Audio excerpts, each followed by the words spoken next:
Man, what another awful Thursday night fight. This time, Teofimo Lopez versus Jamaine Ortiz. A robbery, I believe. I had Ortiz winning that fight 7 rounds to 5. I wouldn't have been mad if you had it 8-4. But Top Rank finds a way to get Teo a win.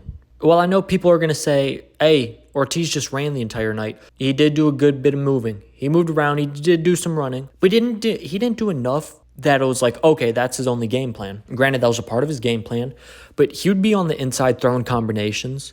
He would counterpunch Teo. He wasn't just on a bike the entire night, as Teofimo and Top Rank's broadcast team are going to make you believe. No, while he did move, stick and move, he also threw combinations, and Teo was looking for one shot the entire night. Teo was looking for that one shot, and then the 12th round, he finally got active and sort of learned how to cut off the ring.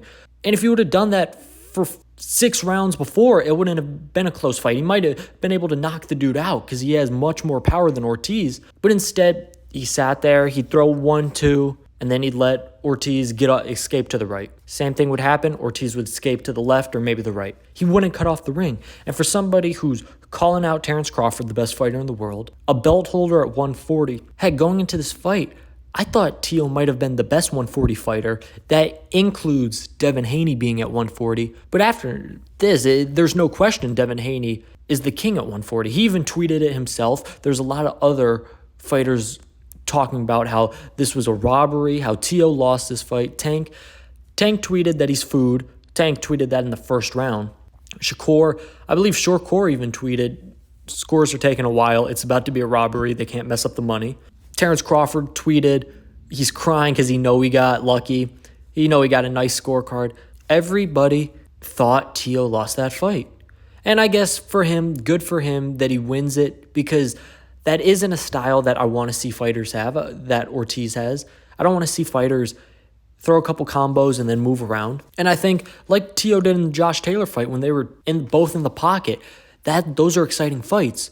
But if you're claiming to want to go against the number 1 fighter in the world, you're a belt holder at 140, you've had career wins, you need to learn how to cut off the ring. Say in the 3rd round, he's like, okay, I have to cut off the ring. I believe he would have got Ortiz out of there, because he threw a couple punches that I believe Ortiz felt. In the end, it blows my mind that it's another fight on Top Rank that's a robbery. I really think, I think it was pretty clear Ortiz won this fight, and it wasn't a pretty fight. I'm not saying it was a pretty fight or a dominant performance. It just seemed Ortiz had banked enough rounds that he had beat Teo.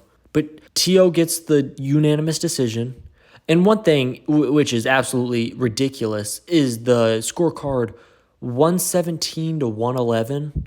What's that, 9-3 rounds? That's absolutely insane. And if you watch that fight, I don't see how you had Teofimo Lopez winning 9 rounds in that fight.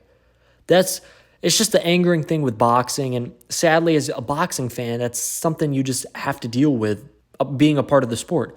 These bad cards and these missed decisions. And again, I'm not saying Jamaine Ortiz fought a great fight. Heck, I didn't like the way he fought. I thought it was a boring fight. But I also thought Teo was going to walk in there and dominate, and he did the exact opposite, and he couldn't adjust. That was my main thing with Teo. He couldn't adjust. If you want to be one of the best in the world, you got to cut the ring off. You got to say, oh, this guy's not engaging. I have to go make him engage. So with this fight, again, consistency in Teofimo's career has been lackluster. You don't get a consistent Teo at all. You get a win over the number 1 fighter in the world against Loma, and then a loss to Kambosos. You get barely a win over Sandor Martin, and then you get a dominant performance against Josh Taylor.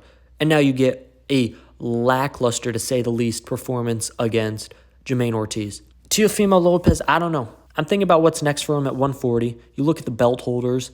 Rolly Romero, he's fighting Isaac Cruz here in about a month. Devin Haney. Sounds like him and Ryan Garcia are about to agree to a fight on April 20th. We still don't know, but that looks like it's next in play. And then Sabril Matisse, he's the other holder at 140, and I believe he just signed the Matchroom, or he might still be a free agent weighing his options. But either way, I don't see Teo fighting Matisse anytime soon. I don't know what's next for Teo. Does he try and get the Ryan Garcia fight to say, hey, let me get some big money real quick? Because I think a fight with him and Devin Haney would be amazing, but clearly I have Devin Haney winning that fight. After this performance, I don't know what to say. I really don't know what to think because I came into this fight thinking Teo's going to build off of his career-defining win, his second career-defining win against Josh Taylor this past summer, and he's going to prove, hey, me and Devin Haney, 140, we're the two guys, but he did the complete opposite. You go to look at it and say, geez, man, what is the read on this guy? I don't know. After tonight, it'll be interesting to see. Clearly, the boxing world, all these different fighters believe Teo did lose, but we'll see what's next. We're going to see what's next, and maybe it's a big money fight trying to get at 140. If he fights Terrence Crawford, he might have to retire afterwards, just being plain and simple. Terrence Crawford would do ridiculous things to him. Keyshawn Davis called him out. Keyshawn's not going up to 140 for that fight, I don't believe. I'm interested to see because he's in that weird spot where while he hasn't performed good, we do know Teo's dangerous. So we'll see what his next fight holds. But until then, what an awful performance. And in my opinion, I think Jamaine Ortiz got robbed. But either way, this has been the Never Drop Podcast. I really appreciate you tuning in, pressing that like button, hit the subscribe. We just hit 1,000 subscribers. I want to thank you all if you're tuned in, still listening. Thank you for 1,000 subscribers. I really appreciate it. More content is on the way. I've been busy. Trust me, more content's on the way. More in-person at fights content is on the way. I'm looking forward to it. It's going to be a fun year. In 8 months, y'all got me to 1,000 subscribers. I really appreciate it. This has been a great time doing it. It's been amazing being able to talk boxing. Make sure you comment below what you think. Subscribe. And yeah, Teofimo Lopez gets the unanimous decision win against Jamaine Ortiz, a highly contested one here tonight. That's all I got for you. Peace. I'm out.